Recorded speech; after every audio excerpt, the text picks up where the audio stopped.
BJP ने UP महासंग्राम 2022 के लिए कमर कस ली है। खुद सीएम योगी ने लखनऊ से हाईटेक रथों को झंडी दिखाई, अलीगढ़ का दौरा किया और फिर बुलंदशहर पहुंचकर डोर टू डोर कैंपेन भी किया।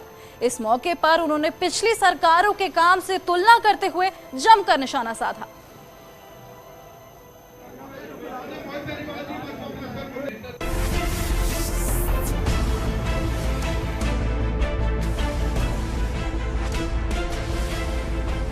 बीजेपी ने विधानसभा चुनावों के लिए अपना प्रचार तेज कर दिया है। प्रदेश की सभी 403 विधानसभा सीटों पर बीजेपी के प्रचार वाहन रवाना किए गए हैं। लखनऊ से सीएम योगी ने प्रचार वाहनों को हरी झंडी दिखाई। वहीं अलीगढ़ में दीनदयाल उपाध्याय अस्पताल जाकर कोविड व्यवस्थाओं का जायजा लिया। इसके बाद बुलंदशहर में सीएम योगी ने बीजेपी के लिए डोर टू डोर प्रचार किया। लखनऊ से सीएम योगी ने प्रचार वाहनों को हरी झंडी दिखाई। इस दौरान केंद्रीय मंत्री अनुराग ठाकुर, प्रदेश अध्यक्ष स्वतंत्र देव सिंह और दोनों डिप्टी सीएम भी मौजूद रहे। बीजेपी की जन विश्वास यात्रा के रथ के बाद अब पार्टी डिजिटल रथ का सहारा लेने जा रही है। यूपी की सभी 403 विधानसभा सीटों पर ये डिजिटल रथ जाएंगे। ये रथ हर विधानसभा में घूमेंगे और पार्टी के पक्ष में माहौल बनाएंगे। कोरोना की संभावित तीसरी लहर और हाल में बढ़े मामलों को देखते हुए ये रणनीति अहम मानी जा रही है। प्रचार वाहनों को रवाना करते हुए सीएम योगी ने प्रदेश सरकार की कामयाबियां गिनाई। सीएम योगी ने कहा कि पहले प्रदेश की प्रगति रुकी हुई थी, लेकिन 2017 के बाद यूपी ने विकास के नए कीर्तिमान स्थापित किए हैं। सीएम योगी ने कहा कि बीजेपी ने जो कहा वो करके दिखाया है। हमने जो कहा सो करके दिखाया। हमने विकास सबका किया, लेकिन तुष्टीकरण के लिए कोई जगह नहीं। इस संकल्प के साथ हम लोग आगे बढ़े हैं और एक बार फिर से प्रदेश की जनता जनार्दन का आशीर्वाद प्राप्त करने के लिए जब हमारा ये प्रचार अभियान प्रारंभ हो रहा है, इंद्रदेव भी अपनी कृपा हम सब पर बरसात के रूप में कर रहे हैं। लखनऊ में बीजेपी के एलईडी रथों को रवाना करते हुए बीजेपी ने पलायन और गुंडाराज को लेकर यूपी में 2017 के बाद का फर्क समझाया। पलायन किसका हुआ?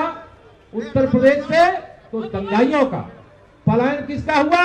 तो अपराधियों का। पलायन किसका हुआ? तो व्यभिचारियों का। पलायन किसका हुआ? तो माफियाओं का। पलायन किसका हुआ? तो गुंडागर्दी करने वाले, कब्जा करने वालों का। और प्रगति हुई मेरे प्रदेश की। और अब जब से भाजपा सरकार है,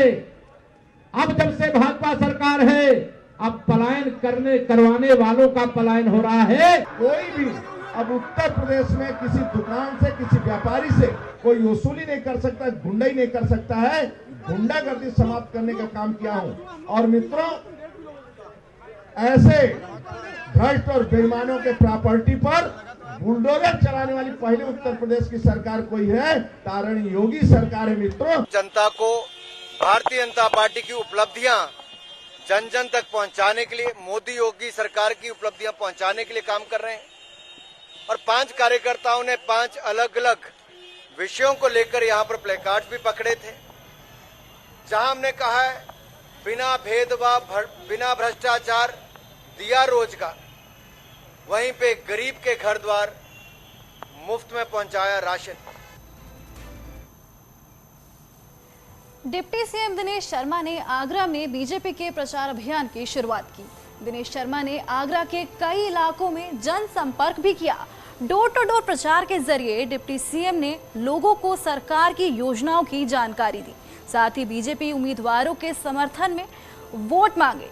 दिनेश शर्मा ने विपक्ष पर झूठी घोषणाएं करने का आरोप भी लगाया। केवल वोट के लालच में झूठी घोषणाएं करके जिस चीज को स्वयं लागू किया उसके बारे में जनता को, खासतौर से कर्मचारियों को और शिक्षकों को भ्रम में डालने के लिए केवल चुनावी घोषणाओं को करने का काम आज विपक्ष कर रहा है। चुनाव आयोग ने चुनावी राज्यों में रैली, रोड शो पर 31 जनवरी तक पाबंदी जारी रखी है। हालांकि आयोग ने यूपी, उत्तराखंड, गोवा और पंजाब में कुछ छूट जरूर दी है, जैसे डोर टू डोर कैंपेन के लिए 10 लोगों की इजाजत दे दी गई है। पहले चरण के लिए राजनीतिक दलों या चुनाव लड़ने वाले उम्मीदवारों की फिजिकल सार्वजनिक बैठक के लिए 28 जनवरी 2022 से और दूसरे चरण के लिए 1 फरवरी 2022 से छूट दी गई है। खुली जगहों पर उम्मीदवार ज्यादा से ज्यादा 500 लोगों के साथ सार्वजनिक बैठकें कर सकते हैं। दरअसल यूपी उत्तराखंड में चुनाव आयोग के छूट देने की वजह रिकॉर्ड वैक्सीनेशन है, जिससे चुनाव आयोग काफी संतुष्ट नजर आ रहा है। यूपी में पिछले 2 हफ्तों में रिकॉर्ड वैक्सीनेशन किया है। यूपी में 65% से ज्यादा युवाओं को वैक्सीन लग चुकी है, तो वहीं उत्तराखंड में भी 85% लोग वैक्सीन लगवा चुके हैं। यही वजह है कि चुनाव आयोग ने यूपी उत्तराखंड में छूट देने का फैसला किया है।